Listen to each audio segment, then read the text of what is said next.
नमस्कार, मेरा नाम मुकेश है। आपका इस यूट्यूब चैनल पर स्वागत है। और आपका इस मेरे फेसबुक पेज पे भी जो क्लास लाइव रहती है और यूट्यूब पे भी मेरी क्लास कभी लाइव भी रहती है, कभी अपलोड भी कर देता हूँ, तो उन सारी क्लासों को देखिएगा। तो सबसे पहले आज अपनी नंबर सिस्टम संख्या प्रणाली चालू करने वाले हैं, जो मैंने ध्यान रखे हुए एमपी टेट 2020 या 2021 में जब भी एग्ज़ाम होंगे 2020 में एमपी टेट, सी टेट और रीट को मैंने ध्यान में रखते हुए बनाई गई स्पेशल शिक्षक पात्र परीक्षाओं के लिए। ये मैंने जो नंबर सिस्टम की क्लास ली है, जो मैं बोर्ड पर लिखा रहा हूँ, जो बोर्ड पर लिखा हुआ है पूरा थ्योरेटिकल बेस पर नंबर सिस्टम की डेफिनेशन, नंबर सिस्टम होती क्या है, संख्या क्या होती है, ये सारी चीज़ अपन पढ़ेंगे। और आप इसमें से नोट्स भी बना सकते हैं, मेरी वीडियो को पॉज करके रोक के बीच में आप नोट भी कर सकते हैं क्या होती हैं। तो बहुत इंपॉर्टेंट चीज़ों को मैं लेके आया हूँ आज। तो संख्या पद्धतियाँ जो एमपी टेट 2020 को ध्यान में रखते हुए बनाई गई हैं। तो देखो संख्या क्या होती हैं, ये सारी चीज़ें पढ़ो अपन। संख्याओं को लिखने के लिए क्या किया जाता है, 10 संकेतों का प्रयोग किया जाता है। 10 संकेत के कौन कौन से होते हैं? 0, 1, 2, 3, 4, 5, 6, 7, 8, 9। जीरो को सम्मिलित करके कितने डिजिट का अपने अंकों का प्रयोग करते हैं? 10 डिजिट। 10 डिजिटों से अपनी नंबर संख्या बनती हुई है। तो क्या कहेंगे अपन कि 10 संकेतों को, यानी 10 संकेत होते हैं, 10 जो से डिनोट करते हैं अपन को।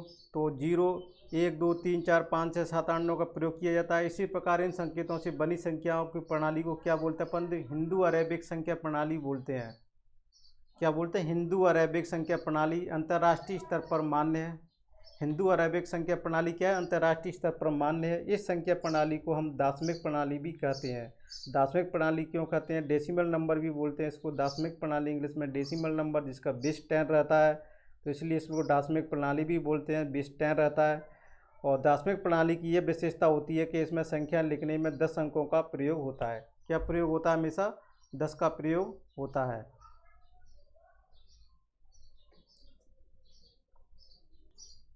तो डेसिमल में क्या होता है? 10 अंकों का प्रयोग होता है और इसी तरह से 10 अंकों का प्रयोग होता है।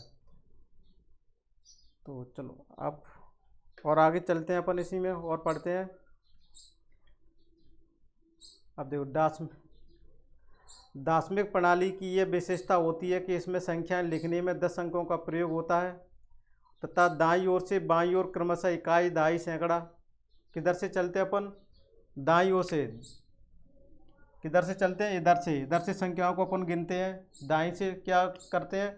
दाईं से उधर की तरफ अपन चलते हैं। तो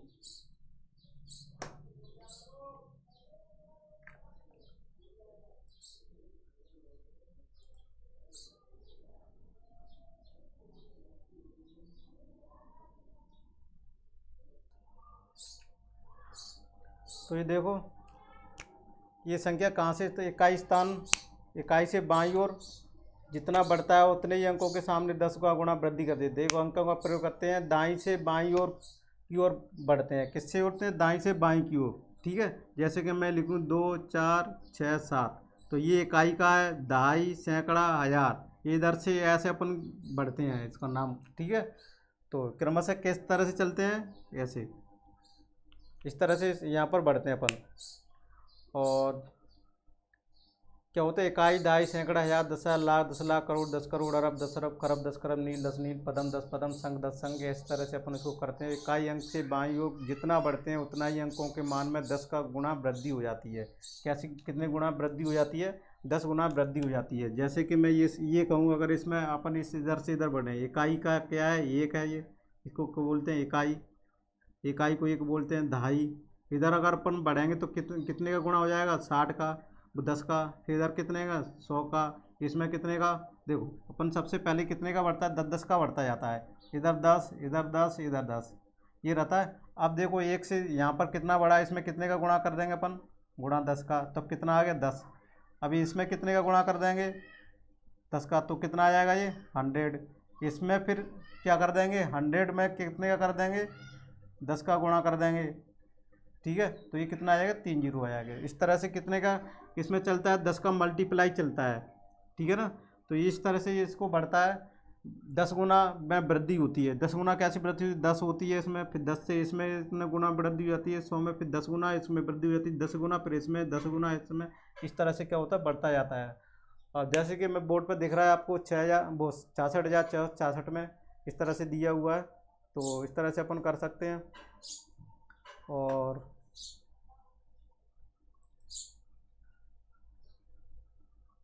देखो इसको आप चलो अंकों के मान देखो, अंकों के मान किसी भी संख्या के प्रत्येक अंक के 2 मान होते हैं। कौन से मान होते हैं? एक वास्तविक मान होता है जिसे शुद्ध मान बोलते हैं, जाति मान भी बोलते हैं और अंकित मान भी बोलते हैं। देखो ये 3 नाम दिए हैं, बहुत अच्छी तरह से दिए हुए हैं, इनको अपन को देखना है। इससे अपन एक एग्जाम में कभी कभी क्या हो जाते हैं, कन्फ्यूजन हो जाते हैं। तो थोड़ा सा टेक्निकल प्रॉब्लम के कारण थोड़ा सा वीडियो मेरा अटक भी रहा होगा, तो ऐसा कुछ दिक्कत नहीं है। अपन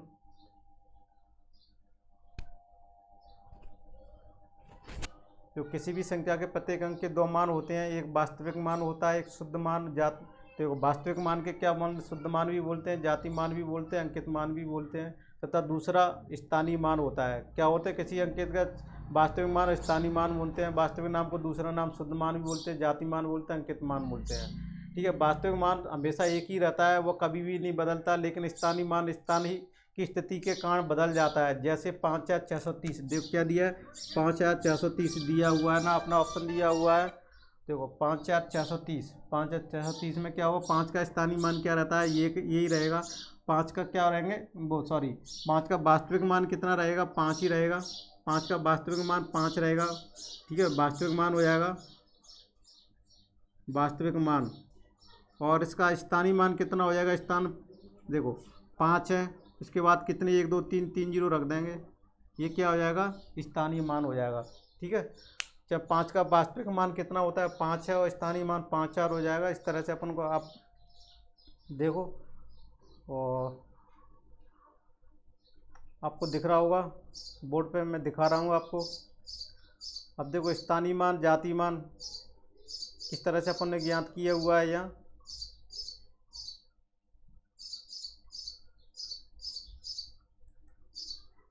तो देखो स्थानीय मान है, ये स्थानीय मान है स्थानीय मान। अब देखो स्थानीय मान जो स्थानीय मान है अपना, अब इसमें 6,325 है। अब ये क्या है, इकाई के स्थान पर है, क्या है, इकाई के स्थान पर है। तो इसमें देखो ये इकाई के स्थान पर है, ये वाला इकाई के स्थान पर है, और ये दहाई के स्थान पर है।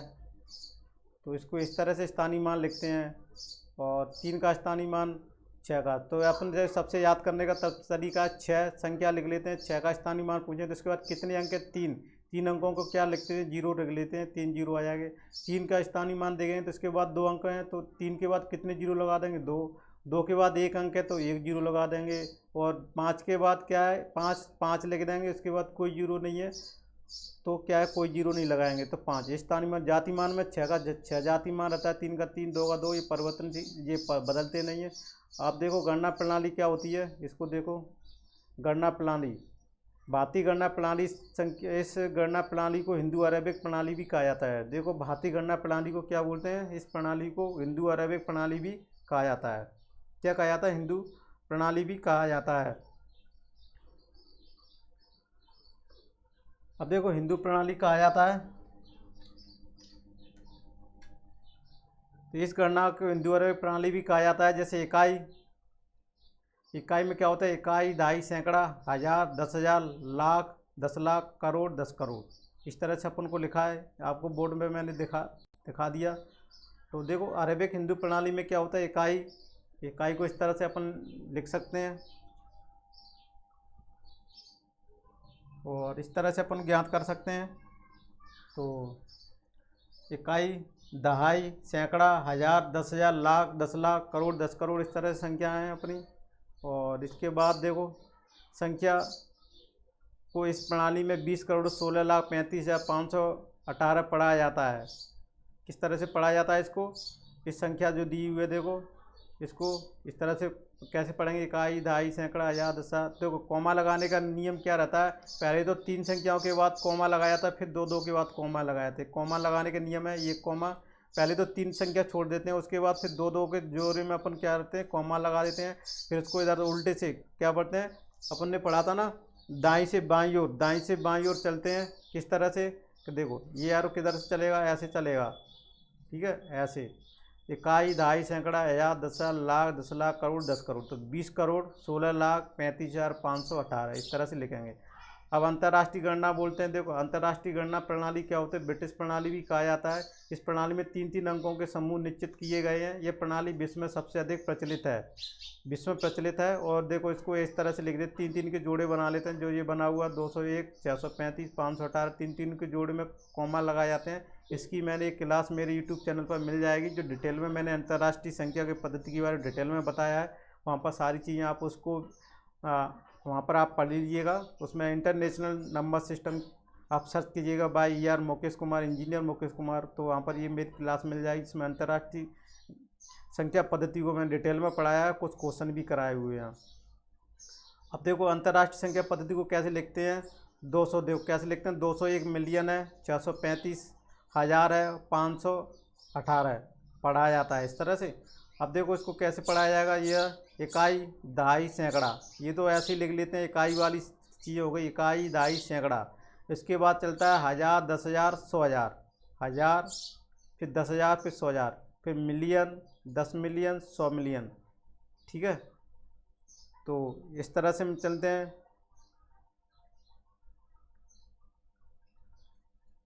और मिलियन के बाद विलियन, फिर ट्रिलियन आएगा, इस तरह से इसको आगे अपन बढ़ते जाते हैं। तो ये अपन को ध्यान रखना है इस तरह से। और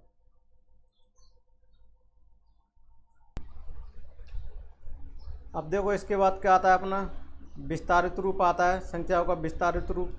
देखो संख्या का विस्तारित रूप कैसे लिखते हैं अपन को पता है। जैसे कि मैं ये लिखूँ 324, 324 में विस्तारित रूप कैसे लिखेंगे, पहले 3, उसके बाद कितने 2 जीरो है तो 100 लिख जाएगा, फिर 2 है 20 लिख जाएगा, फिर 4 और इंटू 1 बराबर 4, 20 प्लस 300, इनको जोड़ कर देंगे, जोड़ेंगे तो 300 क्या आ जाएगा, 24 आ जाएगा। इतना अपना क्या आ जाएगा, आंसर आ जाएगा।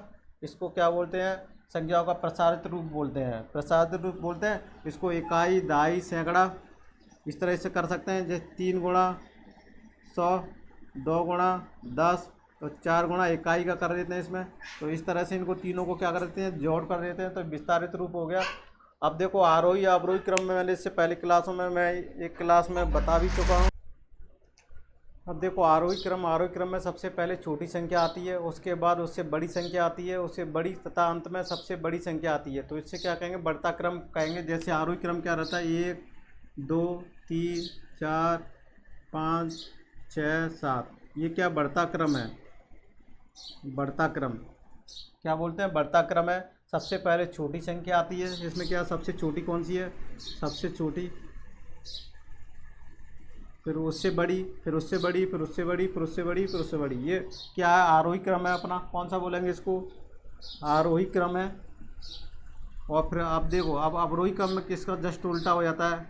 अवरोही क्रम में क्या है, पहले बड़ा आएगा 7 6 3 2 और 1, इसमें क्या हो जाएगा, घटता क्रम, इसको घटता क्रम बोलते हैं, घटता क्रम। इसको देखो इंक्रीजिंग ऑर्डर बोलते हैं, असेंडिंग ऑर्डर, उसको डिसेंडिंग ऑर्डर, डिक्रीजिंग ऑर्डर बोलते हैं। इंग्लिश में डिक्रीजिंग ऑर्डर या डिसेंडिंग ऑर्डर बोलते हैं। इस तरह से अपन इसको कर सकते हैं। यहाँ तक समझ में आया होगा। अब देखो इसके बाद आरोही अवरोही क्रम संख्या समझ में आ गई। अब संख्याओं के प्रकार की तरफ चलते हैं अपन। देखो संख्या के प्रकार कौन कौन से हैं वो देख लेते हैं। संख्याओं के प्रकार, प्राकृतिक संख्या अपन ने बता चुके थे। प्राकृतिक संख्या वो किससे डिनोट करते हैं, एन से डिनोट करते हैं। नेचुरल नंबर होती है जिसमें 1 2 3 4 5 डैश अनंत तक चलती है, तो ये प्राकृतिक संख्या होती है। नेचुरल, इसको इंग्लिश में नेचुरल नंबर बोलते हैं।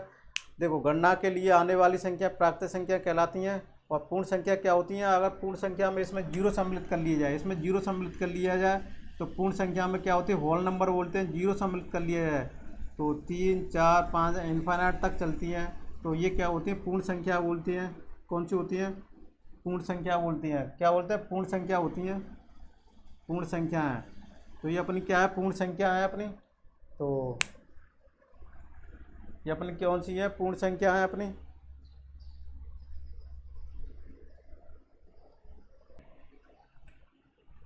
तो पूर्ण संख्या हो गई। यदि प्राकृत संख्याओं में शून्य को मिला दिया है तो क्या संख्या बन जाती है? पूर्ण संख्या बोल जाती हैं। अब देखो पूर्णांक संख्या कौन सी होती है? पूर्णांक संख्याओं के समूह में यदि ऋणात्मक संख्या भी शामिल कर ली जाए तो इसमें क्या है? इसमें ऋणात्मक संख्या भी सम्मिलित कर ली जाए तो बन जाती है। कैसे ऋणात्मक संख्या कर ली जाए? अगर इसमें देखो इसको भी सम्मिलित कर लिया है, दोनों को, यानी नेचुरल प्लस डब्लू, या अपन ये कहें इसमें जो होल नंबर है ना, इसको पूर्णांक संख्या में जिसमें नेगेटिव भी हो, जैसे कि -1, -2, -3, -4, ये माइनस के हैं, -5, -6, या अपन ये कहें 0 है, 1, 2, 3, -1, -2, -3, इधर चलती जाती हैं। तो ये क्या कहलाती हैं? अपनी पूर्णांक संख्या कहलाती हैं। क्या संख्या कहलाती हैं? ये पूर्णांक संख्या कहलाती हैं। ठीक है ना? यहाँ तक समझ में आ रहा होगा। तो ये संख्या पूर्णांक संख्या कहलाती हैं जिसमें धनात्मक ऋणात्मक दोनों होती हैं। जीरो क्या होती है? जीरो एक इंटीजर्स नंबर है, और ये परमेय संख्या भी रेशनल नंबर भी बोलते हैं। और ये धनात्मक पूर्णांक हो गई, ये यहाँ से यहाँ तक धनात्मक पूर्णांक हो गई या ऋणात्मक संख्या हो गई। और उनको नॉन इंटीजर, ठीक है, नॉन पॉजिटिव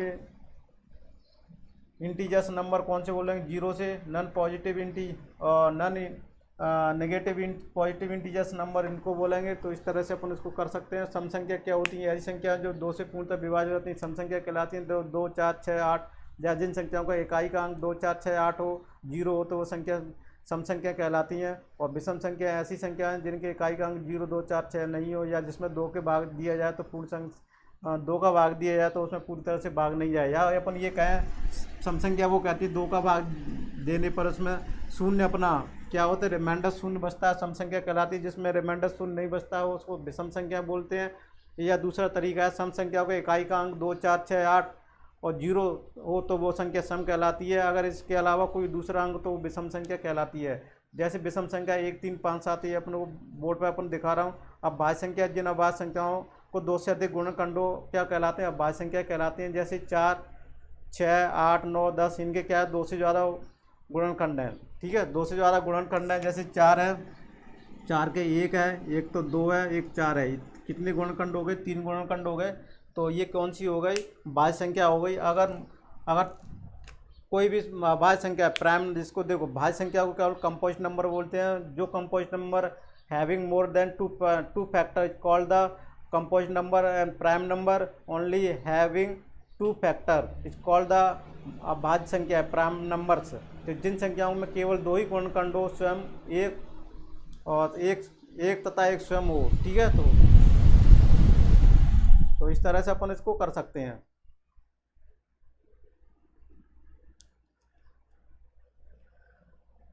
तो अभाज्य संख्या हो गई। अब देखो अपन चलते हैं परमेय संख्या। ऐसी संख्या जिनमें हम P/Q के रूप में लिख सकते हैं, वे संख्या परमेय संख्या कहलाती हैं। जैसे 5, 3/4, 9/8, -6/7 आदि।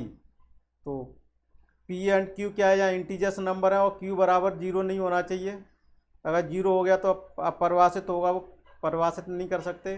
तो ये अपने परमेय संख्या हो गई। और इसको मैं क्लास में वैसे बता चुका हूँ। नंबर सिस्टम की मेरी 2 क्लासें डली हुई हैं, आप उन क्लासों को देखिएगा ध्यान से।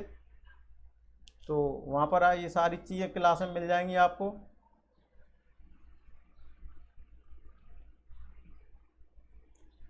और यहाँ पर आपको बोर्ड पे इससे नोट्स भी बना सकते हैं। मैंने आपको हाथ से लिख के दिखा रहा हूँ बोर्ड पे, जिससे आपको आसानी रहेगी नोट्स बनाने में। और सारी डेफिनेशंस भी हो जाएंगी। अक्सर ये डेफिनेशंस भी एग्जाम में वर्ग 3 में पूछ ली जाती हैं। और तो देखो सारी परमेय संख्या, तो सभी परमेय संख्या नेचुरल। तो देखो यहाँ अपरमेय संख्या क्या कौन सी होती है? P के रूप में नहीं लिखा जा सकता। जैसे जितने रूट में अंडर रूट में संख्या आती हैं, जैसे 2√3 जितने प्राइम नंबर्स को, अगर प्राइम नंबर्सों के ऊपर, जैसे प्राइम नंबर्स होते हैं ना, प्राइम नंबरों के ऊपर से अगर रूट लगा देते हैं, अनरूट के अंदर जितने प्राइम नंबरों को रूट के अंदर लिख देते हैं तो वो केस में अपरिमेय संख्या में कन्वर्ट हो जाती हैं। जैसे पाई भी क्या है, एक अपरिमेय संख्या है, जबकि 22/7 क्या है, एक परिमेय संख्या है। तो ये भी है। अब देखो यहाँ नोट करके है, ई का मान 2.7 होता है, यानी 22/10 होता है। पाई का मान 22/7 होता है, पर यहाँ पर ई तथा पाई क्या होते हैं, हमारे अपरिमेय संख्या है, लेकिन 22/10 और तथा 22/7 क्या है, परिमेय संख्या है, क्योंकि 22/10 तथा 23/7 इनका सन्निकटन मान है और उनको P/Q के फॉर्म में लिख सकते हैं। तो ठीक है। अब देखो अगला प्रश्न है, पूर्ण वर्ग क्या होती है, कि ऐसी संख्या जिनका वर्गमूल ज्ञात किया जा सकता है। जैसे 4 है, 4 का वर्गमूल कितना होता है, या अपन कहें जिसका स्क्वायर कितना होता है, 2 का स्क्वायर 4 है, या 4 का अपन वर्गमूल निकालेंगे तो कितना होगा, 2, 9 का वर्गमूल 3, 4, 16 का 4, जिनका पूर्ण वर्ग संख्या कहलाती हैं। तो पूर्ण वर्ग संख्या कहलाती हैं। अब परिपूर्ण संख्या कौन सी कहलाती है, ऐसी संख्याएं जिनके अभाज्य गुणनखंडों का योग संख्या के बराबर हो, वो परिपूर्ण संख्या कहलाती है, जिससे परफेक्ट नंबर बोलते हैं इंग्लिश में। कैसे परफेक्ट नंबर बोलते हैं, जैसे कोई संख्या लेंगे उसके सारे गुणनखंड, जैसे इसके 1 गुणनखंड हो गया, 2 गुणनखंड हो गया और 3 गुणनखंड हो गया। ठीक है, देखो 2 हो गया, 3 गुणनखंड हो गया, 1 6 हो गया। अब इसको 6 को तो काउंटिंग नहीं करेंगे, 1 + 2 + 3 2 5 1 6, कितना आ गया 6। इसको इसके इक्वल जो आ जाए 6, तो वो कौन से हो गए, परफेक्ट नंबर बोलते हैं इसको, परिपूर्ण संख्या बोलते हैं इसको, परफेक्ट नंबर बोलते हैं। तो इस तरह से अपन इसको कर सकते हैं। अब देखो परिपूर्ण संख्या हो गई। अब परीक्षा की दृष्टि महत्वपूर्ण परिणाम है कुछ जो अपन को पढ़ेंगे, तो इनको देखो अपने को ये बहुत सहूलत पड़ेगी। एक्स बाई का योज्य प्रतिलोम कितना है, जैसे एक्स बाई का योज्य प्रतिलोम अपना कितना होता है, -(x/y) दिया हुआ है, कितना होता है, x/y योज्य प्रतिलोम है। और x-y का योज्य प्रतिलोम कितना है, तो योज्य प्रतिलोम कितना है, x/y, केवल -b से गुणा करेंगे। ठीक है, योज्य प्रतिलोम का क्या होता है, योज्य प्रतिलोम, यानी इसमें सिर्फ माइनस का गुणा कर देते हैं, और ए बी का गुणात्मक प्रतिलोम क्या रहता है, इसका जस्ट उल्टा कर देते हैं। तो ए बी का गुणात्मक प्रतिलोम क्या हो जाएगा, बी ए हो जाएगा, तो ये दिया हुआ है। एक्स का गुणात्मक प्रतिलोम क्या उतना हो जाएगा, 1/x होता है। केवल संख्या को उलटेंगे इसमें। अब परिमेय संख्याओं में देखो कौन से गुण सूत्र वो होते हैं, प्रॉपर्टीज रहती हैं परिमेय संख्याओं में। तो a + b = b + a, परिमेय संख्याओं को ये रहती है। देखो a + b = b + a लिख सकते हैं, और इस तरह से अपन कर सकते हैं। गुणा में भी इस तरह से कर सकते हैं। एक का योज्य प्रतिलोम, देखो एक का योज्य प्रतिलोम -a तथा एक का गुणात्मक प्रतिलोम 1/a होता है। अब देखो इस सीरीज जो आती है उसमें देखते हैं प्राकृतिक संख्याओं का योग n+/2, ये फॉर्मूला है। सम संख्याओं का योग ये है। ये सारी चीज़ों को पढ़ लो, फिर इसके बेस पर अपन प्रैक्टिस क्वेश्चन करेंगे, जिससे अपन को ये कह सकते हैं कि अपने जितने इसमें कराए हैं फॉर्मूला जिनको आपको याद रखना है। तो पहली विषम संख्याओं का योग इतना है, क्रमिक n संख्याओं का एक इतना है, और तो ये देखो फॉर्मूला सारे याद रखने हैं अपन को, ये नोट्स भी बना सकते हैं। और संख्याओं की विभाज्यता की जांच अपन ने वैसे कुछ क्लास में पढ़ा चुका हूँ, फिर भी आप देख लीजिएगा विभाज्यता का नियम। तो किसी संख्या का इकाई का अंक 0, 4, 6 हो तो पूरी संख्या 2 से विभाजित होती है। ये मैंने बताया था कि यदि किसी संख्या, देखो ये बताया था मैंने,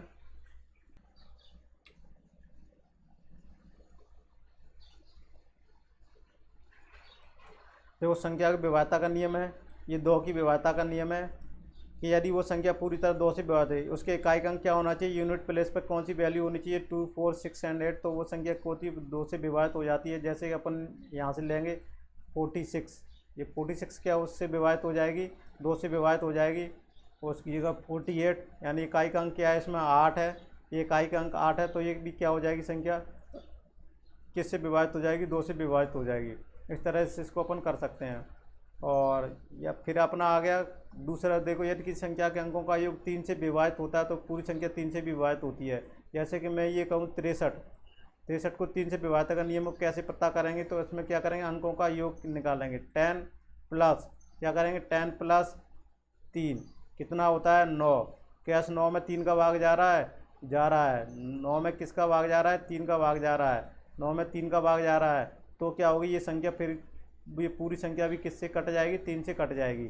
ठीक है, तो ये 3 का नियम कहता है कि सम ऑफ डिजिट्स इसकी क्या करेंगे, डिजिटों को सम करेंगे। अगर वो जो सम आता है अपन को जोड़ आता है उसमें 3 का भाग देंगे, अगर वो डिवाइड हो जाती तो संख्या पूरी 3 से भी डिवाइड होगी। अब देखो ये तीसरा पॉइंट देखते हैं, यदि किसी संख्या के अंतिम इकाई व दहाई अंकों से बनी दो संख्याओं से बनी संख्या 4 से विभाजित होती है तो वो संख्या या 0 0 हो तो पूरी संख्या 4 से विभाजित होगी। अगर मैं ये कहूँ 8 है, देखो यहाँ देखते हैं अपन 8 है, इसके लास्ट में कितना है, 4 0 है, तो इस किससे संख्या विभाजित हो जाएगी, ये लास्ट के 2 डिजिट देखते हैं कितने हैं, इकाई और दहाई वाला बनी संख्या वो देखते हैं, ये 4 से विभाजित हो जाएगी। अगर मैं ये कहूँ 4, ठीक है, 24, तो इसमें क्या ये लास्ट के जो 24 है ना, इनमें 4 का भाग दे लेते हैं। अगर इसमें चला जाएगा तो ये संख्या 424 में भी इसका भाग चला जाएगा, ठीक है।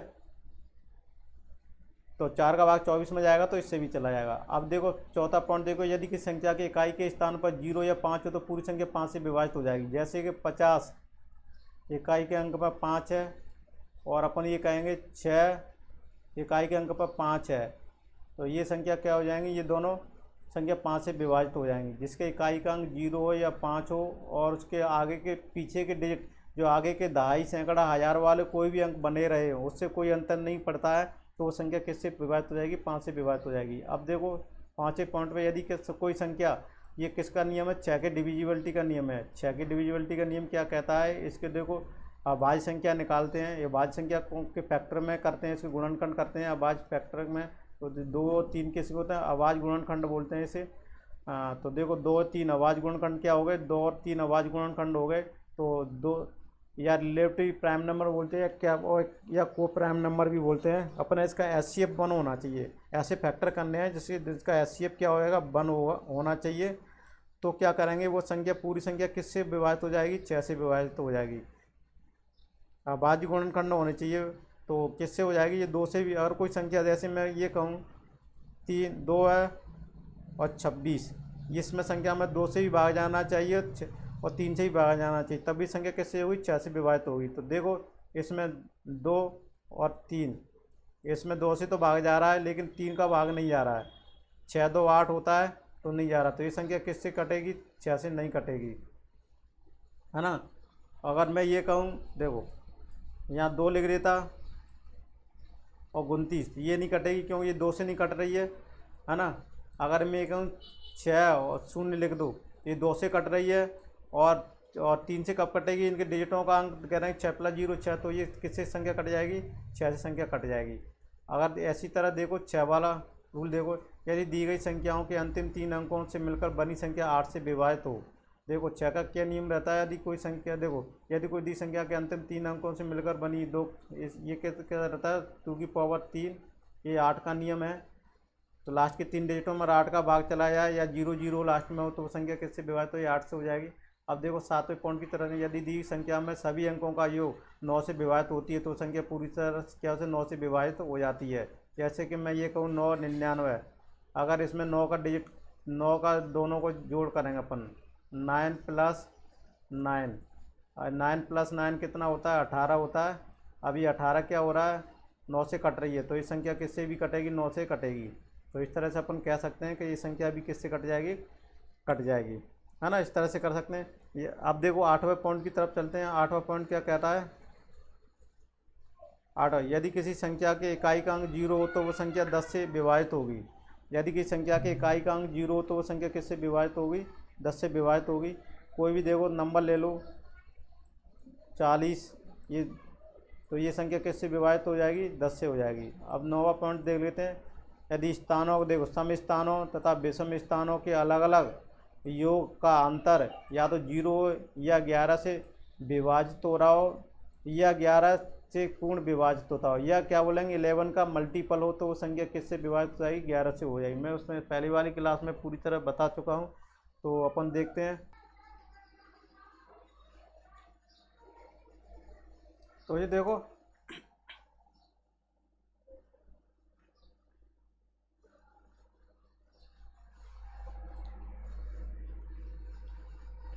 तो अब अपन 10वां पॉइंट की तरफ चलते हैं। देखो 10वां पॉइंट क्या कहता है, ये देखो ये 10वां पॉइंट है। यदि कोई संख्या 3 चतुर्थ, ये किसके विभाज्यता का नियम है? ये 12 का विभाज्यता का नियम है। किसका अपन करेंगे? 12 का विभाज्यता का नियम है। किसका? 12 का विभाज्यता का नियम है। 12 का विभाज्यता का नियम क्या कहता है कि कोई संख्या, देखो 12 के गुणनखंड कितने होंगे? 4 गुणा 3। इनका एचसीएफ कितना होगा? देखो अपन करेंगे, एचसीएफ कितना होता है? 1 होगा। तो देखो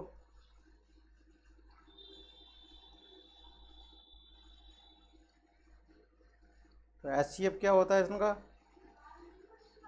1।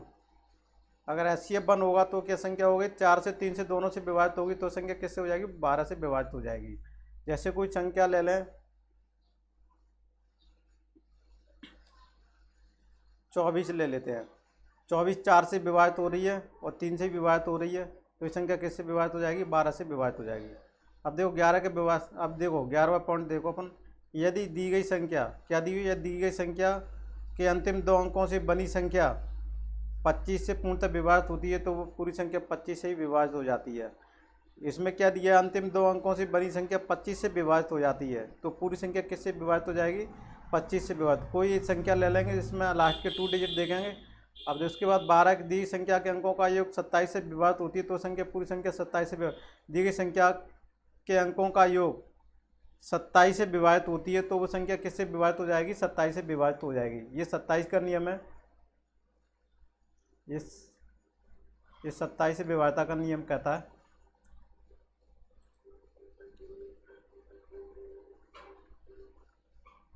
तो ये 27 के विभाज्यता का नियम कहता है। तो इस तरह से आप देखो 13वें पॉइंट की तरफ चलते हैं। 13वां पॉइंट क्या कहता है? यदि दी गई संख्या, यदि दी गई संख्या के अंतिम 3 अंक, देखो 3 अंकों से मिलकर बनी संख्या 125 से विभाजित हो तो पूरी संख्या 125 से विभाजित हो जाएगी। अंतिम 3 अंकों से मिलकर बनी संख्या 125 से विभाजित हो जाए तो वो संख्या क्या हो जाएगी? पूरी तरह 125 से ही विभाजित हो जाएगी। ये किसका नियम था? 125 का नियम है। ये किसका है? 125 का नियम है। अब ये 2 अंकों के पुनरावृत्ति 3 बार हो तो वो संख्या 7 13 से विभाजित हो जाती है। ये नियम बताया था। देखो ये नियम दिया है, कोई भी संख्या 7 या 13 से कब विभाजित होगी? तो कोई भी संख्या 3 बार रिपीट हो जाए। जैसे 1 2 और 3, ये क्या 3 बार रिपीट हो रही है? 3 कब जोड़े बन गए। तो इस तरह से जैसे कि मैं ये कहूँ 28 28 28 और 28, ये संख्या किससे विभाजित हो जाएगी? 13 से और 7 से दोनों से विभाजित हो जाएगी। ठीक है ना। और ऐसी तरह 15 के नियम का देखो, 15 वाला ऑप्शन है, सॉरी पॉइंट है, 3 अंकों की संख्या 2 बार पुनरावृत्ति हो तो वो 7 और 11 13 से विभाजित हो जाएगी। जैसे कि देखो 28 228 और 288 288 कितनी बार? 2 बार रिपीट हो गई। तो ये किससे होंगे? 7 11, देखो किससे विभाजित? 7 से 11 से और 13 से, ये 3 से विभाजित हो जाएगी अपनी संख्या। अब देखो संख्या पढ़ेंगे अपन, संख्याओं के जोड़, घटाव तथा गुणा एवं भाग संबंधी नियम पढ़ेंगे। तो इसको देखो, अब देखो किन्हीं संख्याओं को मिलकर गिनने को जोड़ा कहा जाता है। किन्हीं संख्याओं को मिलाकर गिनने को जोड़ा कहा जाता है। इन संख्याओं को 2 प्रकार से जोड़ा जा सकता है, स्तंभ रूप से जोड़ा जा सकता है और पंक्ति रूप में। क्या? पंक्ति रूप में भी जोड़ा जा सकता है। अब देखो जब 2 या 2 से अधिक संख्याएं जोड़ी जाती हैं तो उनका क्रम बदलकर यदि जोड़ी जाती है तो भी परिणाम वही रहता है। देखो अगर मैं एक संख्या कहूँ 3 + 5, क्या हो जाएगा? 3 + 5 बराबर, इसका क्रम था, ये पहली पोजीशन पर थी, पहला पोजीशन है, ये दूसरी पोजीशन पे। अब इसको क्रम बदल लो, इसको पहली पोजीशन पे ला दो और इसको दूसरी पोजीशन पे ला दो तो ये भी कितना होगा? 8 और ये भी 8। तो परिणाम वही क्या होता है? परिणाम वही रहता है, परिणाम चेंज नहीं होता है। ठीक है। या ब्रैकेट चेंज करने पर कोई भी 3 संख्या ले लो, ब्रैकेट चेंज कर दो। जैसे ये क्या है, या तो b + c को पहले जोड़ लो या a + b को जोड़ लो, देखो उन दोनों का परिणाम क्या आएगा? एक जैसा आएगा। तो ये नियम है, परिणाम वही रहता है। अगला देखो, यदि किसी संख्या में शून्य जोड़ा जाता है, संख्या में क्या होता है, शून्य जोड़ा जाता है, तो संख्या में कोई परिवर्तन नहीं होता है। जैसे कि मैं ये कहूँ 4 प्लस शून्य, तो कितना आएगा, 4 आएगा। 5 प्लस शून्य को जोड़ा जाए तो कितना आएगा, 5 आएगा। यानी शून्य जोड़ने पर उस संख्या में क्या होगा, कोई भी परिवर्तन नहीं होता है। यदि मैं 0 जोड़ा जाऊँ तो संख्या में कोई भी परिवर्तन नहीं होता है। तो दशमलव की संख्याओं को जोड़ते समय सभी दशमलव बिंदुओं को स्वतंत्र विधि से एक सीध में लेकर, देखो इसमें दिया हुआ है किस तरह से दशमलव बिंदुओं को कैसे जोड़ते हैं अपन, ये देख लेते हैं। तो दशमलव बिंदुओं में क्या रहता है, पहले तो जो अपने दशमलव के पहले की जो रहते हैं एक सीध में जोड़ते हैं, दशमलवों को एक सीध में लाते हैं। यहाँ पर सबसे पॉइंटों को सबसे तरीका ये रहता है कि यहाँ जो पॉइंट है उसको एक सीध में होना चाहिए बस, और कुछ नियम नहीं है। इधर से इधर की संख्याओं को लिख दो, इधर से इधर की संख्या को लिख दो, बस ऐसे ऐसे जोड़ते जाओ, योग हो गया। इस तरह से अपन को कर सकते हैं। अब देखो भिन्नों का योग करते समय हर का लघुत्तम लेकर करेंगे, एलसीएम बोलते हैं जिसको। इसका क्या करेंगे, 5 और 7 का क्या करेंगे, 5 का कॉमा 7 का क्या लेंगे अपन, एलसीएम ले लेते हैं, तब इनका जोड़ कर देते हैं। इस तरह से इसको कर सकते हैं। तो अब घटाव क्या करते हैं, घटाव की अवधारणा का अर्थ है कि उसी संख्या के समूह में से कुछ वस्तुओं को निकाल लेना। घटाव की अवधारणा के 3 चरण होते हैं। कौन सा होता है, निकाल लेना, तुलना करना और पूरक जोड़, ये 3 चीज़ें होती हैं। अब उदाहरण देखते हैं। जैसे सार्थक के पास 10 किताबें हैं, 2 किताबें जीतू को दे दी, तो अब उसके पास कुल कितनी किताबें बची। इससे जैसे सार्थक के पास 10 किताबें थी, जीतू के 2 दे दी, तो उसके पास कितनी कुल बची, 8 बची। तो ये कौन सा हो जाएगा अपना, अब देखो सिम्मी के पास 20 पेन है, गौतम के पास 8 पेन है। गौतम से सिम्मी के पास कितनी कम या अधिक पेन है, तो देखो गौतम के पास 8 पेन है, तो सिम्मी के पास इससे कितने पेन है, यानी 12 ज़्यादा हैं। और गौतम के पास कितने कम है, अपन कहेंगे तो गौतम के पास 12 कम है। अब देखो पिन्नी के पास 12 पेन है, वो कितने और पेन लाए कि उसके पास 25 पेन हो जाए। तो देखो 25 में से क्या कर देंगे, यहाँ माइनस कर देंगे 12।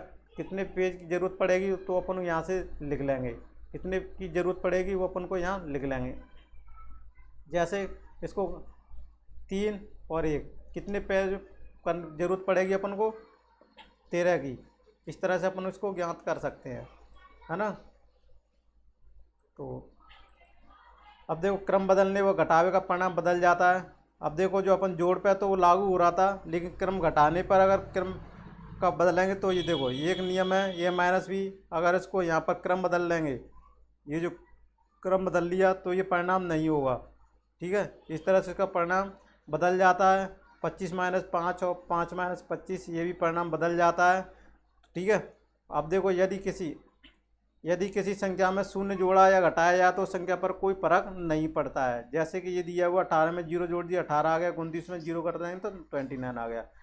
अब देखो दशमलव की संख्याओं को घटाते समय सभी दशमलव बिंदुओं को स्तंभ विधि में एक सीध में घटाते हैं। तो घटाने का भी होता है, जैसे जोड़ का ये सीध में रखते हैं सब पॉइंटों को ऐसे, फिर इसके बाद इनको घटाते हैं, ठीक है। तो ये क्या होगा, घटाव वाला नियम आ जाएगा अपना इस तरह से। अगला प्रश्न वो पॉइंट है, भिन्नों को घटाव करते समय हर का लघुत्तम लेकर हल करते हैं। जैसे इनका 7 का मैंने बताया था, 7, 5 का क्या लेंगे, यहाँ एलसीएम लेंगे। तो इस तरह से अपन इसको कर सकते हैं इस तरह से। अब देख गुणा क्या है, गुणा की अवधारणा में अर्थ है कि समान रूप से संख्या की कितनी बार पुनरावृत्ति हुई है। जैसे 15 की 3 बार पुनरावृत्ति हो तो 15 15 + 3 लिखते हैं, या तो उसको ही गुणा का रूप दे देते हैं। तो 15 कितनी बार लिखा है, 3 लिखा है, तो अपन को क्या लिखेंगे, 15 × 3 लिख देंगे। 15 का 3 गुना है, तो इसको क्या है, एक्स गुणा को किससे दिखाते हैं अपन, ये वाला इंटू का है। और कभी कभार ये जो एरो भी स्टार भी इंटू का यूज करते हैं, लेकिन ये अपन मैथ में अपन कौन सा यूज करेंगे, ये वाला यूज करेंगे। ये इंटू का अक्सर कंप्यूटर वगैरह में यूज करते हैं, चिन्ह का प्रयोग किया जाता है।